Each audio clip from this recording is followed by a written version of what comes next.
Happening now. We'd like to welcome our viewers from across North America and around the world. This is the EdTech Situation Room, episode 238 for November the 10th, 2021. I am Wes Fryer, coming to you from Oklahoma City, where we had a nice little rainstorm come through tonight. A little bit of hail kept me off of my smoker for one night, but I was able to withstand the withdrawal.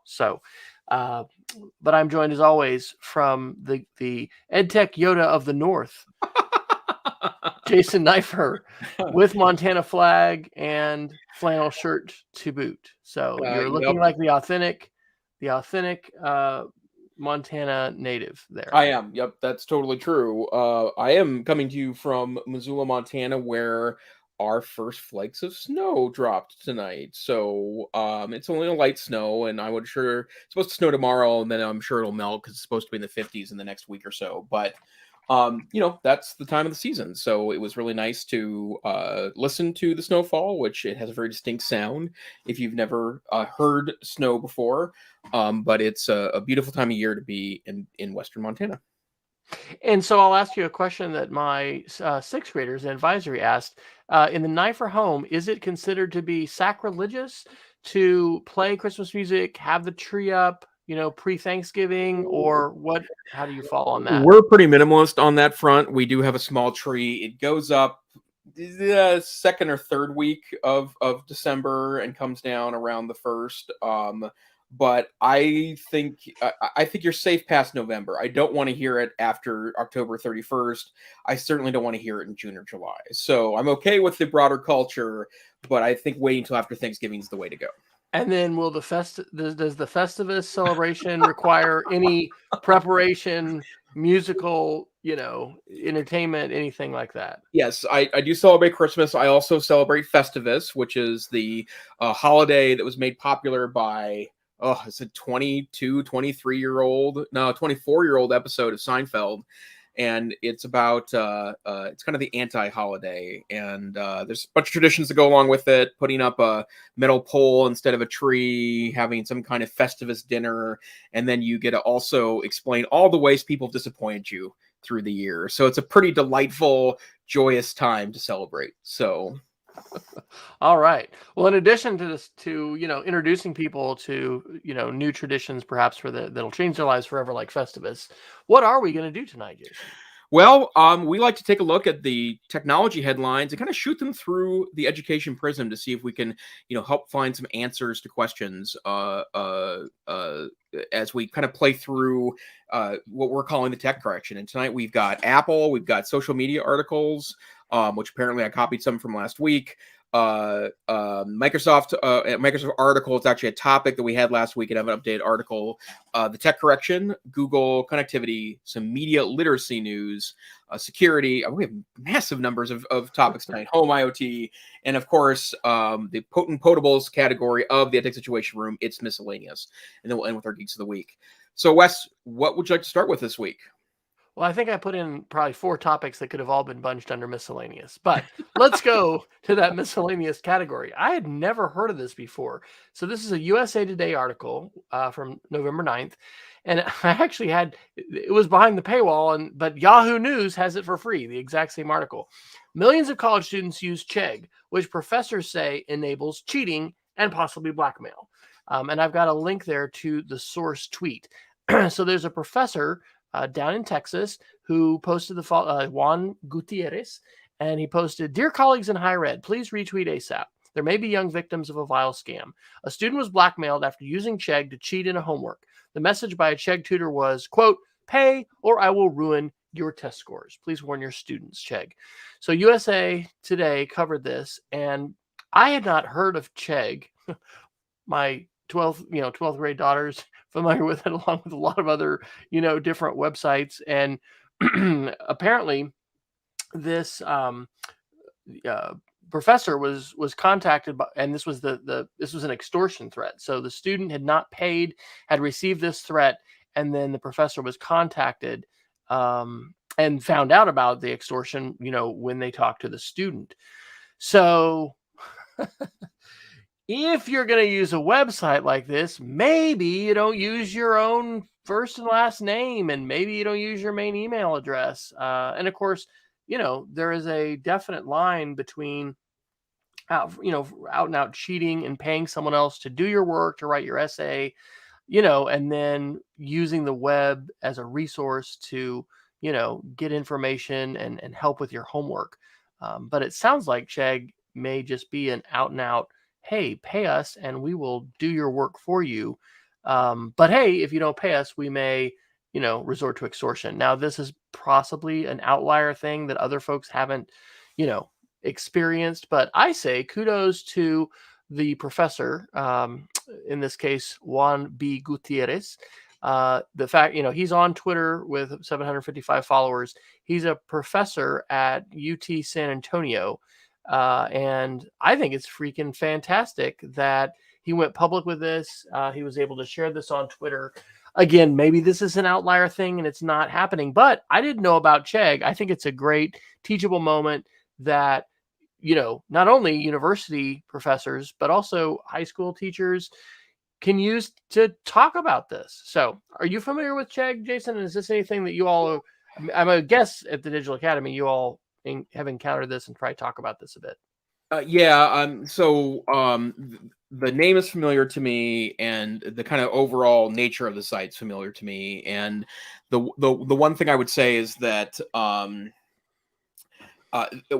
these sites have grown dramatically in popularity in the last 5 years, and it's always been kind of a problem. Like, for example, if you ever if you're using any prefab curriculum materials in your classroom right now and you haven't went to look for specific phrasing in something like a worksheet or perhaps a lesson, whether it's digital or in paper, you could probably find either the actual answer key, the one that comes from the company, or you can always find a site where kids are sharing papers for academic purposes, so-called. But it's really it's really intended, or its intended audience, I think, is less academic help and more sharing to enable academic dishonesty. And of course, there's an argument to be made that better assessments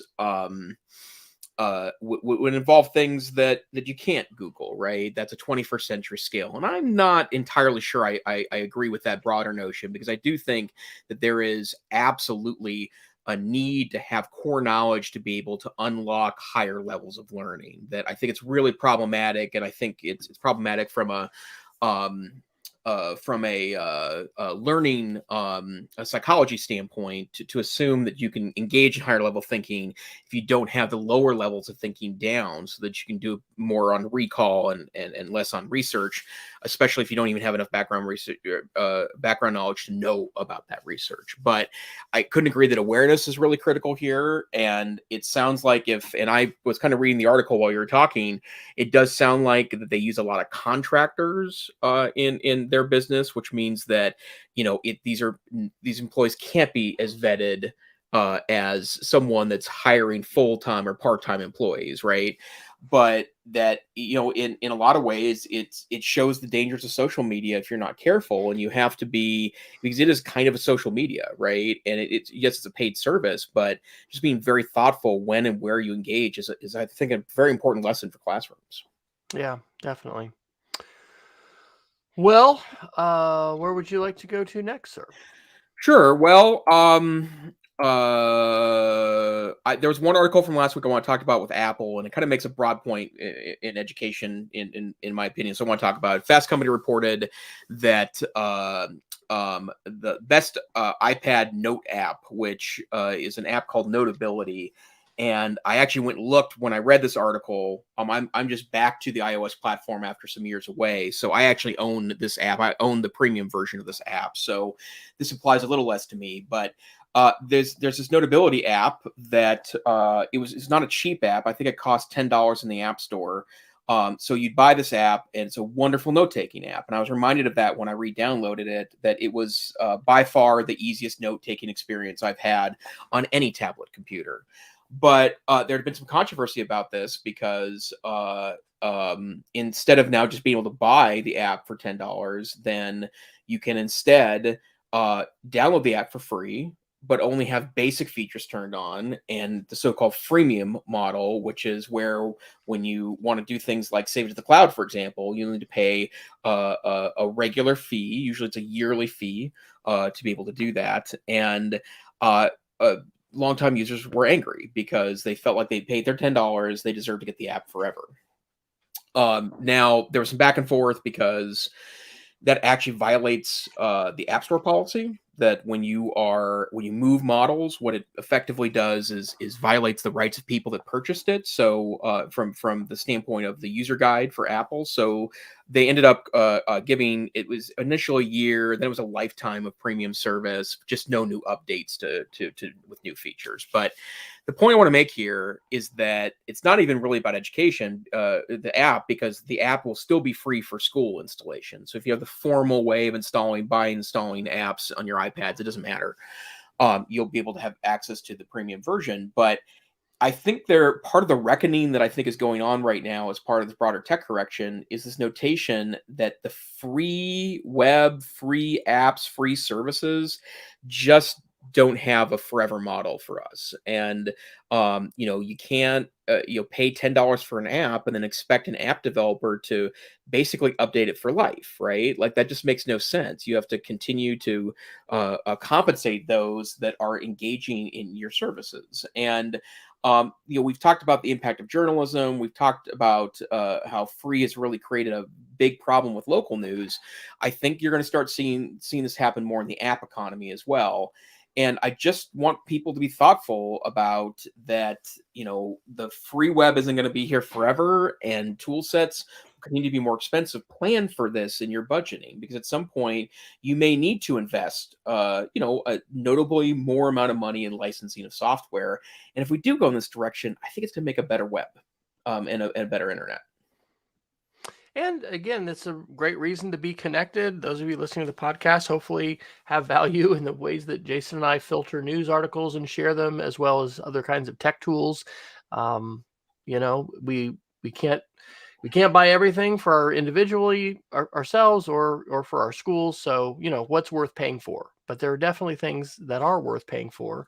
Yeah. And it's interesting. The article talks about how they were discussing building this community of shared documents and wanting to grow that. But then at the bottom, they talk about how, you can't just pay $10 and expect to have this forever. So I think that it also, fits into models in terms of growth and companies and what they need to do. And, they basically, everyone would love to be Facebook, right? Would love to be this huge company that has massive network effects and is gigantic. I mean, that's probably not true. Everybody doesn't want to have Facebook, but companies want to grow and they want to expand their user base.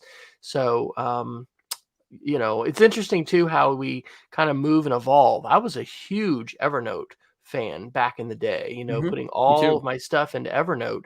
And then I think because of Google Drive, providing free backups, and then I don't know, I on my iOS, I use the Notes app all the time. I'm just putting stuff in all the time. I compose tweets where I want to use the because you can't do this with your voice at this point yet. Maybe somebody will write a program to do this, but to be able to say, hey, I'm listening to this, and then you get their Twitter handles and whatever. So anyway, I've just kind of migrated away from paid note-taking apps. But as you mentioned that, I went into the App Store. Sure enough, I had bought Notability back in the day, and it's an interesting thing with contracts, and we've seen this with the Epic and Apple, dispute in terms of what they're allowed to do and how they have to, remain true to contracts and things like that. So Explain Everything is another app that has been in some cases difficult to kind of track, like which version of the app does what and what do I need to get now, and what if we bought for school, and then these kind of things. So we unfortunately we only did a year of a pilot on one grade level with the iPad, and we really didn't do much at all in terms of note taking and stylus use and things like that. So I hope because now I'm in the Chrome for this year. Who knows what'll happen next year? But in the Chrome ecosystem, I really would love to know more about great note-taking applications. We tried that cursive app that we had talked Mm-hmm. about on the show, but then there's this weird error and my kids couldn't get back to their stuff and they lost things and Ugh, our IT that's not department good. didn't figure it out. And we just ditched it. And then we've gone with the one I think I told you about, Squid. But if you power wash, unfortunately, it doesn't automatically back up to the cloud to drive. So anyway, I had kids, lose stuff there as well. And part of the learning curve is okay, before we power wash, what do you need to make sure we have all of, and trying to back that stuff up. But anyway, I think that Notability, I mean, it's one of these apps that I've definitely have seen on so many lists in their schools that use the iPad, and that's one of the apps that they pay for to license to get for everybody. And as a student, being able to record, and of course you probably should get permission for that, but you can just record the lecture, and then it's all synchronized to your notes, so you can tap on your notes and hear the exact part of the lecture. I mean, think about being able to do that when you were in undergraduate, graduate school. That's really pretty phenomenally powerful. Like, that's in a transformative way, a much bigger deal than just, hey, I can use all these different brushes and colors and make cool looking notes. So I think that I am happy that Notability is continuing to iterate, evolve, and Me too. survive, and they're Yep. not going away. And I think it's a core thing that we need to be spending more time on at all levels in terms of note taking. We do a little bit of it with sketchnoting. So if anybody out there is familiar with more web-based tools along the lines of Cursive, which that was supposed to be a Chrome OS only web app, which is kind of weird. You think it'd run on any web browser, but those kind of things are of high interest. And maybe, I mean, Notability seems to just be happy to stay in the iOS world, but I'd love to see them, be in the Chrome world and on the web as well. But of course, the issue is going to be, how do they make their money, and what's that Yep. model look like? So, Yep, absolutely. Well, and my broader point too, I also agree. I'm glad that they're shifting so they can continue to make a high quality product. And the bottom line is that someone's got to make money, and it's either off of your payment directly or it's off your payment through your privacy and advertising. Those are your two choices. Okay, where to next, sir? I will sneeze first. All right, but mute my microphone. Okay. All right. Well, let's go to social media. This is a pretty interesting article. So again, paywall, New York Times, but this is from yesterday on November 9th. And the article is, when Kilauea erupted. Sorry about my sneeze. I couldn't mute there. When Kilauea erupted, a new volcanic playbook was written. Living as you do, nearer to the Pacific Northwest, Jason, you're closer to volcano country than I am. In 2018, and I think Kilauea, it says in an article, I mean, it had been erupting since like 1983 or something. Yeah. Since 1983, it had been erupting. But then in the summer of 2018, this, huge eruption happened, and the scientists responded. And the article is not only about what the scientists and disaster and emergency preparedness and first responders and everybody in Hawaii did to protect lives, because nobody lost their life in the whole thing, but also what folks are doing around Seattle, around Mount Rainier, and other mountains of the Cascades in California, to prepare for the very real possibility of having an eruption. And what they found in Hawaii was, before this, they weren't really utilizing social media a ton, and there were folks that were suspicious and not sure, but they found it was freaking awesome. And it really allowed them to especially address disinformation and rumors and things that were, going around, and have official sources that could speak into that.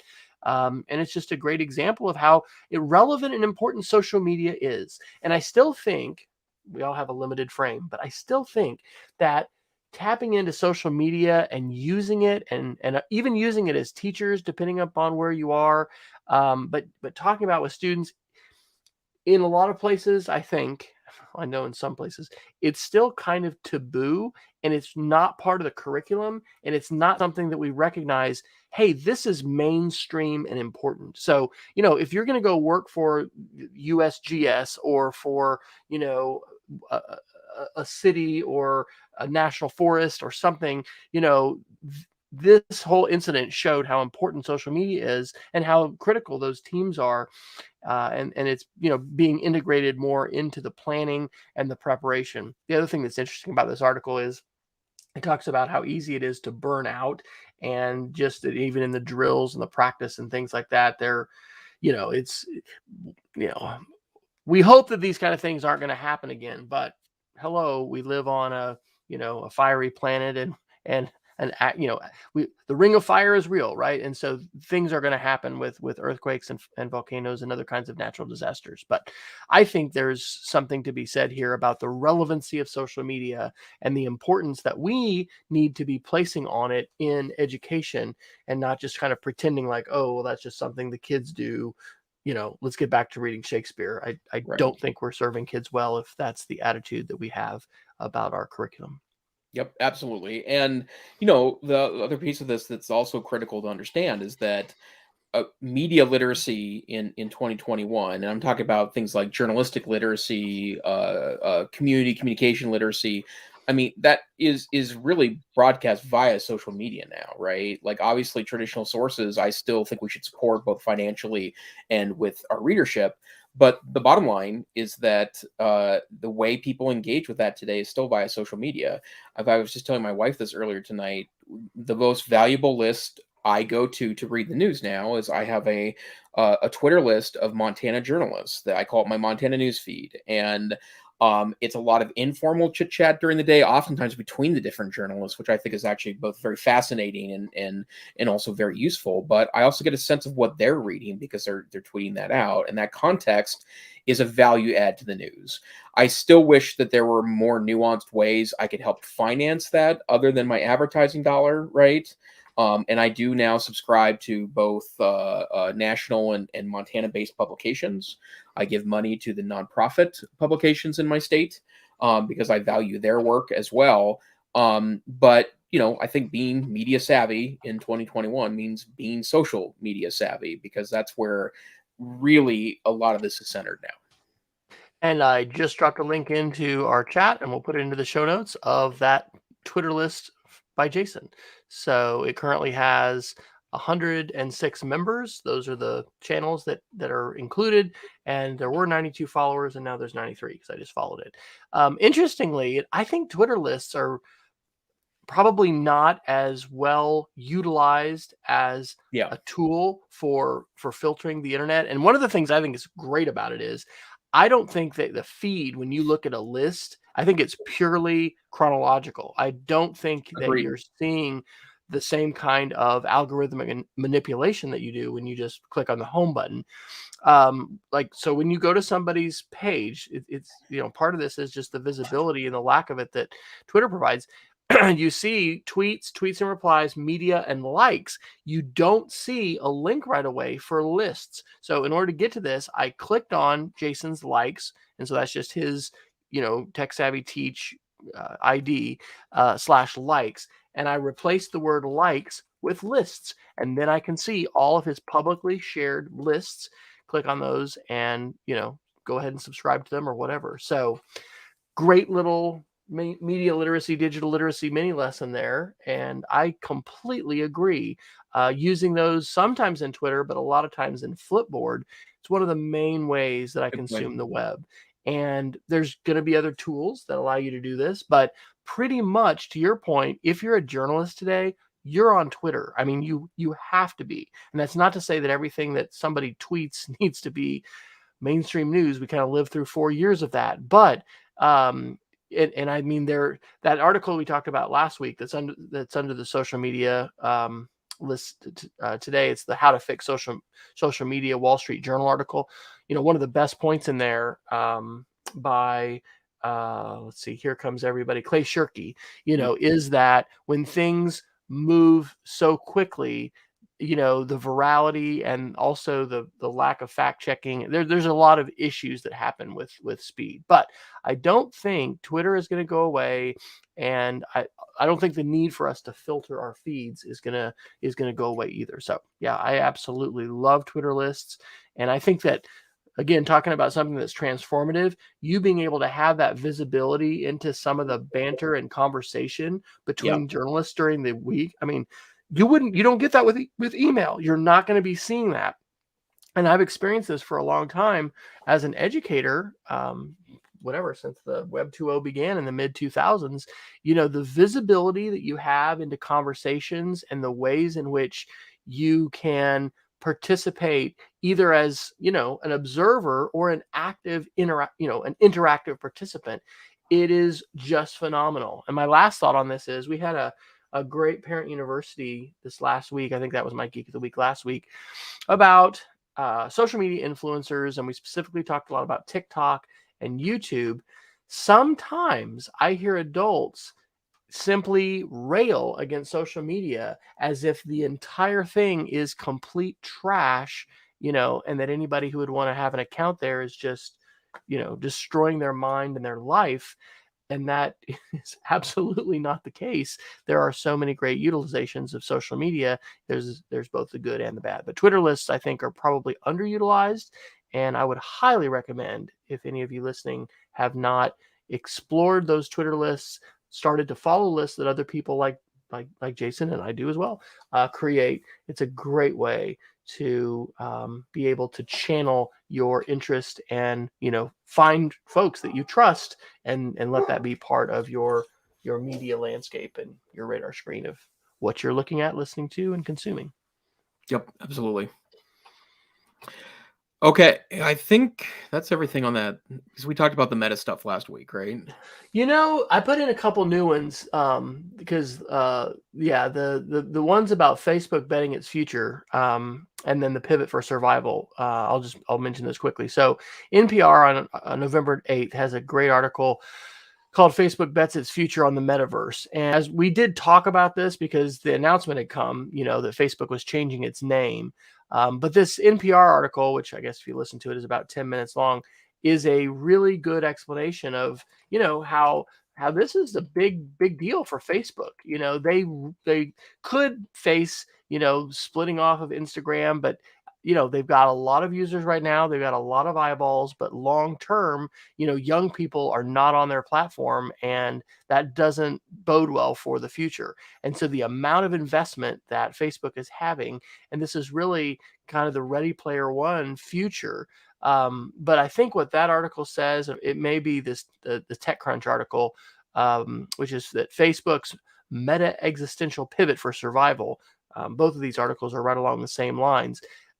There's a point really well made by one of these journalists that, we shouldn't have a single company create the metaverse. We don't want, especially with the track record that Facebook has, we don't want them deciding the future of the internet. And so what Zuckerberg and his team are really betting, and this is where it's not just let's change our name to distract people from what's happening in Congress. This is a lot more than that. This is really a bet of the future. And if you have not seen the movie Ready Player One and you haven't read the book, these are great. It's really a fantastic, the book is, of course, as it always is, much better than the movie. But it's a nice peek into the future and this kind of world where it's already present. We already see, like with Roblox, I have so many of my kids in Roblox, and they can do all kinds of things together and hang out and even create their own experiences there.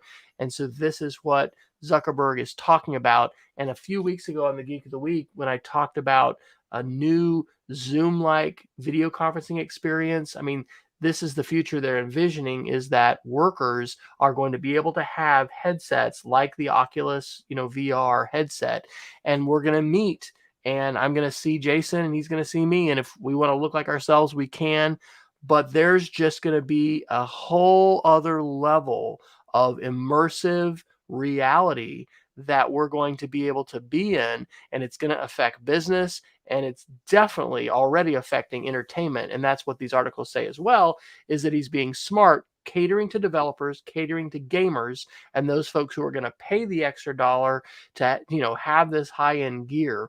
But just the fact that in the last couple of years, you don't have to have a PC. Now the Oculus 2 is completely self-contained. I've only played with it a few times when a colleague brought his headset up to school, and then I've had kids last year, a couple different students bring them, and we let students have an experience. But it is definitely a step into the future. And the fact that Facebook has such a war chest of money, and one of those graphs that we've talked about in the last few weeks, comparing the size of these companies and how huge Facebook is, they just have such a huge war chest. This is obviously a risky bet, but I think it's a pretty good bet, and it's going to be important, I think, that as the tech correction moves forward and hopefully regulators, well, this is just me, my opinion, but I think regulation has a role to play in all of this, and hopefully it's constructive and not destructive. I definitely don't think that Facebook should control the entire metaverse and, set those standards. And in fact, if you read Ready Player One or watch the movie, there's this, I don't remember what they're called, but there's this Neiffer company, right, that's trying to do that. And that's what the whole movie is about, is sort of this fight to prevent them from taking it over. So who else is going to help invent the metaverse? Is it going to be Google, or I guess Apple's going to come out with VR stuff? Everyone's playing with AR, VR stuff, and like the killer piece of hardware hasn't arrived yet. Google Glasses, created a splash, but they were kind of a novelty that then sort of went away. So, right. Yeah, and it probably would be a much better tool now, but it just, it never seemed to get past step one. Yeah, and it also is all tied to developers, right? That's something that, Apple tends to really focus on, is catering to their developer, base, and having their developer conference. And it's one of the things that any kind of platform has to really pay attention to, because you're not going to have capacity internally to create all the apps and drive all the, demand and utilization that you want to have. You need to bring this developer community on board as well. So it's something that a lot of folks are watching.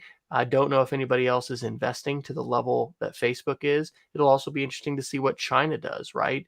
Baidu and these other companies, and what kinds of experiences. But because of the freedom that's involved there, anyway, it probably is going to be U.S. companies, Silicon Valley companies, that are going to lead the way. But this is an example of peering into the future, and the future is already here. It's just not evenly distributed. That lovely quotation. I think the conversation about Meta definitely is a representation of that.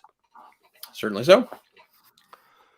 All right, one more social media thing. YouTube. This is today.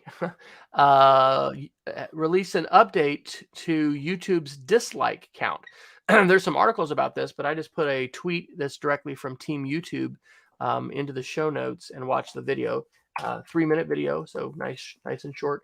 What it says is that they've done research into the impact of the dislike button. And that is that there are these coordinated attacks that different groups are doing, especially on smaller YouTube creators, but trying to basically use it like a game to see how high they can get that dislike count.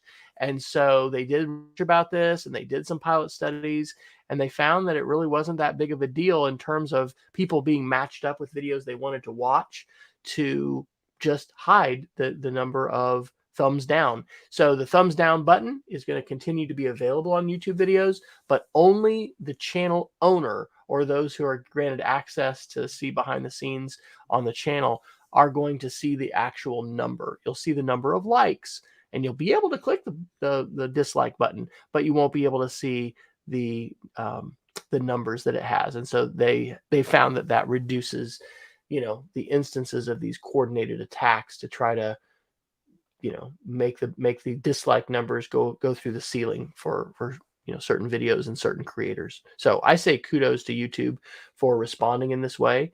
And this is probably an example of the kind of thing that you're not going to see regulation on. We're going to need platforms to recognize harmful effects and impacts and make adjustments. And it appears that YouTube is doing that in this case. Had you heard of those kind of attacks before, Jason? Or I've not. It's very interesting. That's very interesting to me. So yeah, it's definitely a good call. I would have said not before hearing those details, but I think that's a good thing to go in that direction. All right. Where to now? Let's talk about some Google stuff. And I don't think we talked about this. So I guess this is an opportunity to do it now. Google is now moving towards requiring two-step or two-factor authentication, or 2FA, it's sometimes called, on more accounts. And apparently they're looking to expand it to the point to where it's turned on for everyone.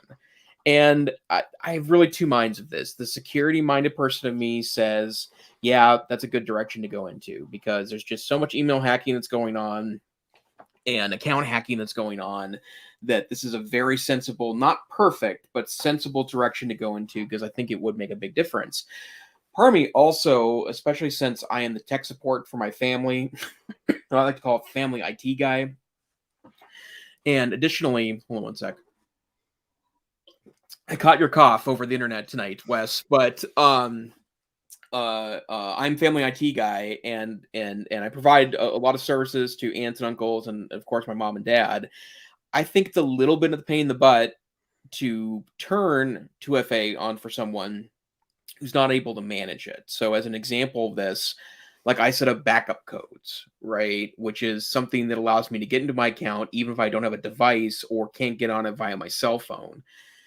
That's important, because if I lose access to my cell phone number for whatever reason, then I need to still be able to get into that account. So for example, I travel, they're actually memorized, but 3 of those numbers I have in my head, so that if I'm overseas, I can go in and get to that account if I lose access to my phone. Now, it's less and less likely that I lose access to my phone, because T-Mobile works everywhere and I have access always, or I'll buy a SIM card. But I think it's an interesting what if, because I could see a scenario where some people might get tragically locked out of their accounts.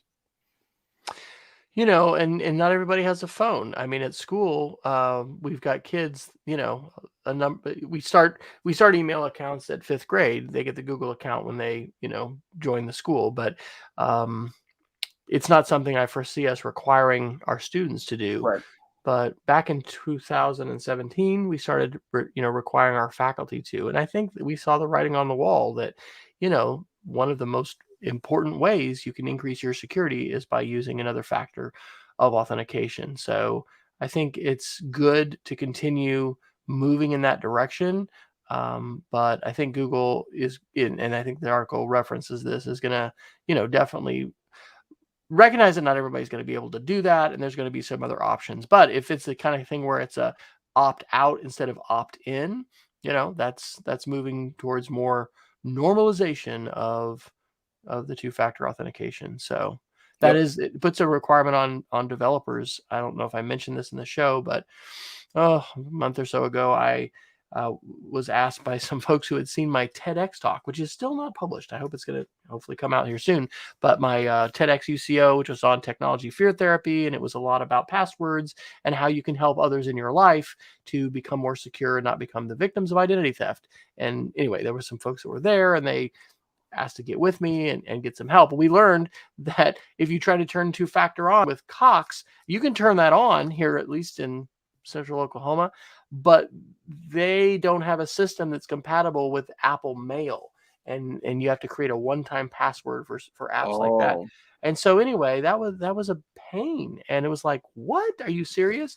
So these kinds of requirements, if they get put into place, can have an impact on the kinds of applications that people can use depending upon their service, right? There's still plenty of people using Hotmail. There's lots of folks around here using their Cox email as their primary. They never, switch to a Gmail or something else. So I think it is a favorable move, much like we've talked about on the show, how Apple now notifies you if you have passwords saved in your iCloud that were in a data breach. That has affected family members, one of our daughters, my wife, what's this? And I'm like, yeah, you need to go through those passwords. You need to audit those. So maybe we need to come up with a clever name for that, Jason, for the holidays, to say it's time. And I don't think password auditing party will probably be the catchy phrase that's going to get lots of people to do it. Yeah. A festive password changing party. But sometimes holidays for me can be time to, audit things and update things and whatever. And so that's another reminder that we sometimes say from, time to time on the show. If you have not gone through your passwords and audited them so that you've eliminated, breached passwords and hopefully duplicated passwords and made them more secure by picking unique, long, and complicated passwords, then guess what? We all have homework and we need to finally get that done. Yep, absolutely. All right, what else from the Googles? Let's see here. This is I've seen this article in a couple different ways. This is from Tech Radar on the 1st of November. Chromebook sales are plummeting ahead of Black Friday, and the point of this in part is talk about like internationally the need or purchases of Chromebooks have gone down dramatically, and I think part of that is a pretty serious saturation in the market. I think districts that wanted to buy Chromebooks for students have purchased them by now. I would also say too that parents that maybe want to buy Chromebooks in order to support learning at home, they have already purchased, and I think the market is probably fairly saturated. But that's something to be aware of. And I've also seen some pretty awesome, if you're into the kind of middle lower end Chromebook market, there are great sales going on right now in anticipation of Black Friday. You can get a pretty decent Chromebook for about $100. I wonder if we want to do another, tech shopping cart, Yeah, or, good question. yeah, I was just looking at, I think it was, The Verge has a good holiday shopping guide and those kind of things that are out. So maybe we can do that in maybe early in December or shortly after Thanksgiving, something like that. Okay, and let's see. What's this change my mind? Is that you want your mind changed, or was that the Android Authority No, that was the headline? Android Authority that wanted its mind changed. It's a really interesting article. It argues that detachable Chromebooks are better than iPads.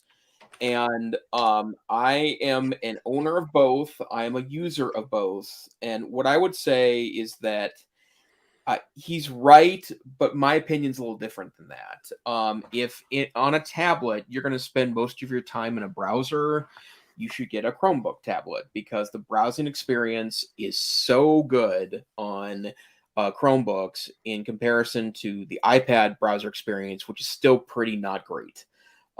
So if you spend more of your time on a tablet on the web, then by all means get a Chromebook tablet. If you spend more time in apps, then get an iPad because the iPad app experience is a lot better, and not necessarily a lot better than an Android tablet. It's better than a Chromebook tablet because Android apps still aren't great on Chromebooks yet. So just a friendly reminder that I'm a huge Chromebook nerd, even though I've gone back to Apple World. And it was super interesting last year when we had iPads for our 6th grade, seeing where there were places that folks floundered and were confused. And some of that had to do with, whether the Google apps had been installed and people were trying to run those, or Yep. whether they were trying to do it in Safari and when they were prompted. And just, we would, if you have iPads at school, and you haven't done professional development around that. I mean, one of the things that Google Classroom is great on the iPad in the app is using the stylus and being able to grab a PDF and annotate Yep. it right away. More. You cannot do that in a browser version. But I would be interested, and maybe this is something we can look up, or somebody can tweet at us with some of these numbers. But how many schools are doing one-to-ones now with iPads? I don't know. That has been for quite a while, be Apple's push to say this is the device that we really think you should have if you're doing one-to-one in school. There's plenty of schools that still have laptops and push those. But anyway, especially with the pandemic and how many schools had to expand or go ahead and implement one-to-one learning. Lots and lots of Chromebooks sold. And I know that, there are lots of iPads and MacBook Airs and other kinds of devices, PCs sold as well. But I'm not sure who has those kinds of good statistics about trying to, have the pulse of K-12 nationwide and, just in the United States, if not globally. We certainly have huge numbers of, Google Classroom users and things like that Google, reports in their, keynotes and education events and things like that. So I have not ever used a detachable Chrome keyboard. We've got the yogas where they'll fold over, and we've got Right. kids shooting video, and there's both a world facing and a self facing camera, and I think they've been okay. But yeah, I think the iPad is still just a fantastic experience, and I really don't want to curl up with a laptop at night. I'm not No. gonna be, and even on the couch or whatever when I'm reading something. Yep. A lot better to have the The iPad curl or factor is huge. yeah, absolutely. Okay, and I'll save these other two software ones for next time. So Okay, let's talk about connectivity. There was a little legislation that passed here recently. So this is Ars Technica from November the 8th. Biden's historic $65 billion broadband plan is approved by Congress. Connectivity is something we talk about on the show from time to time, and there wasn't a mention of E-rate in this at all. This is really apparently going to be consumer focused, but there's going to be some expansions of programs. This emergency broadband benefit program, they were going to try to be paying subsidies that were going to be $50, but they ended up reducing that to $30 a month. So depending upon your situation and your student situation, they may be able to get that kind of regular monthly stipend to offset the cost of home broadband. They're expanding the Department of Agriculture's Rural Utilities Service, giving more money to tribal broadband connectivity.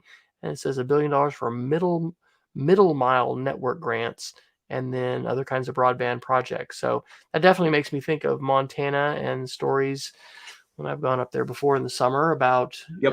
last mile, installations and the challenges. So hopefully this will be a good thing for Big Sky Country because, the longer your distances are and the more expensive your last mile is, the more, a government subsidy to get those kind of things put in place is. But I don't know that they've changed the definitions in terms of broadband. I think that they've got in here, well, okay, they're going to be having this broadband map expanded, and the definition, so they were pushing to prioritize networks that had symmetric 100 meg up and down. And so AT&T and other providers, lobbied, no, we don't want that. And so the standard that they've adopted is a non-symmetrical 100 megs down, 20 megs up. But the FCC is being charged in this to expand their broadband map and, promoting equity and greater access, all that kind of stuff for, internet connectivity. It sounds like good news. These also can be, boondoggles for companies and things. And we've had situations in Oklahoma where they've been these wonderful fiber networks that were built out and then, just sold. And I don't know. I think the impact to the community was probably far less than it could be. But anyway, hopefully this is going to have some positive impact in our rural communities. Yep, absolutely. And it's been pointed out to me several times over in Montana that the pandemic did very much highlight how truly disconnected a lot of areas are in my state. Yeah. What do you all require students to have as far as their connectivity to be in the digital academy? Do you have a requirement? Vaguely define it as broadband. The good news is that we haven't had any folks with dial-up internet attempt the courses since 2010 or 11. I think was the last time we had heard of that. So that was obviously interesting to work around. I generally say that unless you are setting up any kind of live anything, that 10 down per person working concurrently in your home is probably going to be enough. I think that closer to 50 per person is better, but just not necessarily available in a lot of areas. Yep. All right. My dogs are tracking mud in the house. I think the hazards of rain happening. Oh, she tore up a pillow. Oh, there's a torn up. Oh, there's a torn up pumpkin pillow. Oh no! I think there's a lot Breaking news! Breaking news! Destruction in the Fryer living room. The puppy has been on a rampage. She is not to be trusted. Okay, let's see. This one, well, I don't know. I put this one on, and now that I thought about it, maybe this isn't as relevant as far as school technology. CE Pro said on October 25th that Google has renamed the Smart Home Initiative officially Google Home.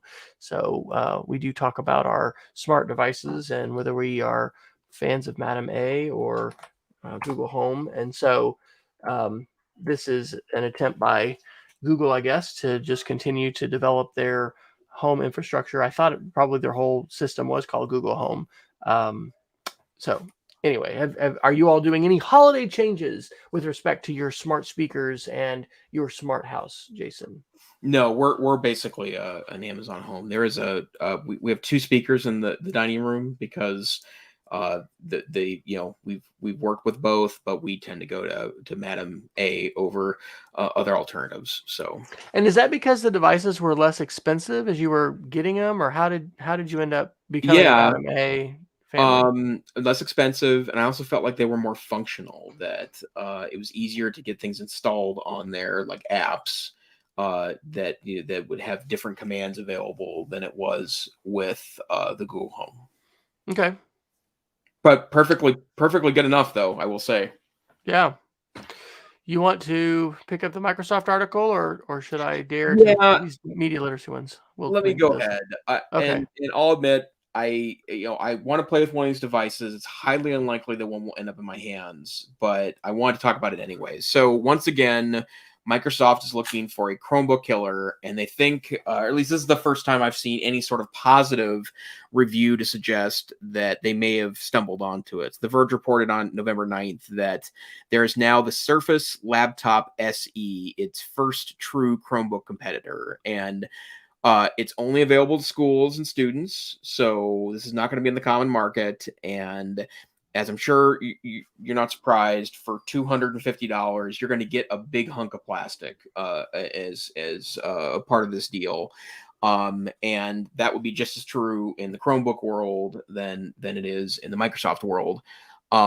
It comes with Windows 11 SE, so it's that scaled back piece again, so that you can't just install any old apps. They have to come through the Microsoft App Store, which is a downfall. And the current ones available are really low resolution screens. 720p is the measurement there, and that's just such a low end device, right? Like the reason why I'm mentioning how low end it is because it's still gonna have Windows installed on it, and I'm just not convinced. The browser now is basically the same. The Edge browser is really high quality browser. I like it. I have it installed. I use it frequently. It's built on top of Chrome, but you still probably have a lot of Windows cruft there that's going to make this feel pretty slow when you have older 3 or 4 year old processors. The power of the Chromebook, in my humble opinion, is that it's got such low overhead plus the browser, right? So in general, it's just a faster experience on lesser hardware. So we'll see, and I look forward to reviews. Windows 11 is the operating system installed on a Surface Laptop SE, and maybe it's better with lower end hardware. This article made me think of OLPC, the one laptop per child program. And so I have actually just Googled a couple articles. There's one that's unfortunately a paywall behind Technology Review. This is from October 27th. Laptops alone can't bridge the digital divide. And then there's an April, this is from 2018 article from The Verge. OLPC's $100 laptop was going to change the world, and it all went wrong. Probably some really important articles to consider. Obviously tech companies are always wanting to sell more devices and, lots of enthusiasm around one-to-one initiatives. But at one point I was going to write my dissertation on, one-to-one initiatives. But anyway, sort of makes you think about that and what happened there. That was one of my first, I think that was my first time to NCCE, was when I ended up trying to think of his name. Now he's now retired. Mark, a longtime edgy blogger and photographer. But anyway, he had an OLPC, and I don't know. At some point, we thought, these very inexpensive devices we're gonna revolutionize stuff. So I would predict if you are a Microsoft shop and you absolutely love Microsoft, then perhaps this is going to be exciting to you. But I don't honestly, though, think the limitation of the App Store is that big of a deal for students. I mean, that's how we have our Chromebooks deployed now, is students can only download things from the Play Store that the Yeah. IT department has approved. And I would kind of think that might be common just in terms of the ways that IT departments tend to like to lock things down and stuff. So again, good to see Microsoft innovating, and it would be interesting to lay hands on that. Are you going to get to go to a face-to-face conference, Jason, where a vendor may have something like that in their booth? Yes, I'm planning on, unless things go awry COVID wise in the next 2 months. I think I will travel to a conference in February. Yeah, well, those are the kind of things that among many things that conferences are great for, is to actually be able to put hands on hardware and Yep. see things that you wouldn't otherwise be able to.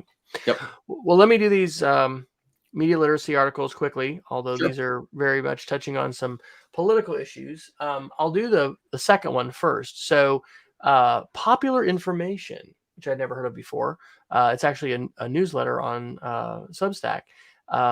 With thousands of subscribers, on November 8th, reported that right-wing operatives deploy massive network of fake local news sites to weaponize critical race theory. I also included in the show notes, and I'll include this in our links as well, the lateral read. So there's a Wikipedia article for popular information, and you can get some more information about the guy who writes this newsletter. We've talked on the show before about this, that, there's a lot of money in politics, and some of that money is actually purchasing websites that are they're pretending to be local news sites, and then are able to flood the channel with whatever kinds of articles they want, supporting somebody, tearing somebody down. And this is a very clear example of the polluted media landscape, the polluted information landscape that we live in.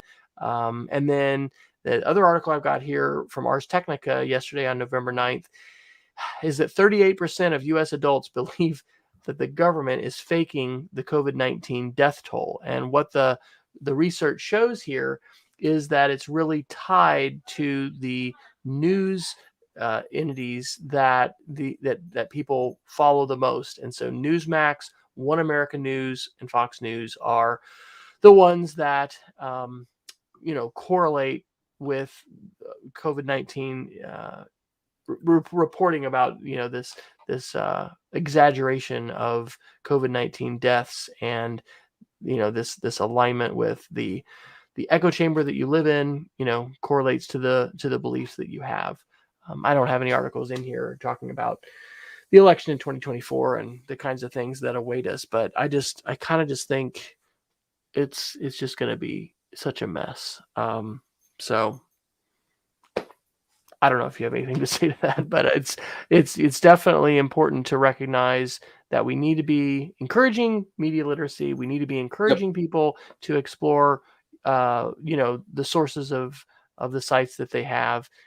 But when you have, especially adults in such, polarized and opposite segments of the market, so to speak, I'm not sure how those bridges and divides become bridged and become overcome. So that's a enduring challenge that we have, not just as educators, but probably as a society. If you've got the answer to that, you can tweet that to Jason and I. We would love to know. Yeah, please do right away. All right. Any other articles you would like to pick up tonight, sir? Nope, I think I'm good for this week. All right. What do you got for us for a Geek of the Week? Well, great addition to the Google culture and blog, or I'm sorry, culture and culture. The Google culture, arts and culture, arts and culture. Thank you. It's called Pet Portraits, and you may remember a couple years back they did a thing where you took a selfie and it matched you up with an art piece in the vast digital collection at Google Arts and Culture. Well, now you can do it with your pets. So take a picture of your dog, and it will find a piece of art in its digital collection that looks like your dog. And I only did it once, and it was just quickly. I downloaded the app at lunch today, and it was pretty amusing. So certainly worth your time and delight. All right, and I just have one. It's YouTube Copyright School. Yes, indeed, folks. You can go to YouTube Copyright School by watching a 4.5-minute video that I think has like 11 million views. I actually got my first official YouTube channel strike this last week because I played a video during a recorded class that I was teaching on Sunday, and the owner of that did not like that, and they have not responded to my emails about that. The interesting thing about this is, number one, when you have a strike, and maybe this is, I don't know if this is of every type, but it's a lot like going to defensive driving school, where you can go and then it'll be taken off your record. So by literally watching this 4.5-minute video, which is actually pretty childlike and I think oriented much more to younger developers than it would be adults, and it literally basically says, make your own content. Don't copy anybody else's stuff. Just make your own stuff. There's a 4-question quiz, and I got 100% on that.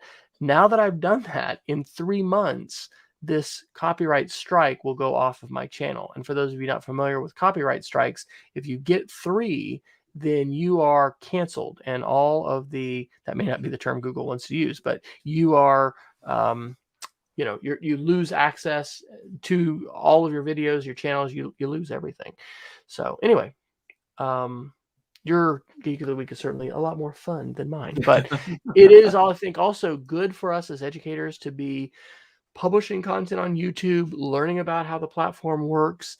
Video is such an important communication medium. So my learning journey continues with YouTube, and thankfully I will hopefully not have another strike. So yep, here.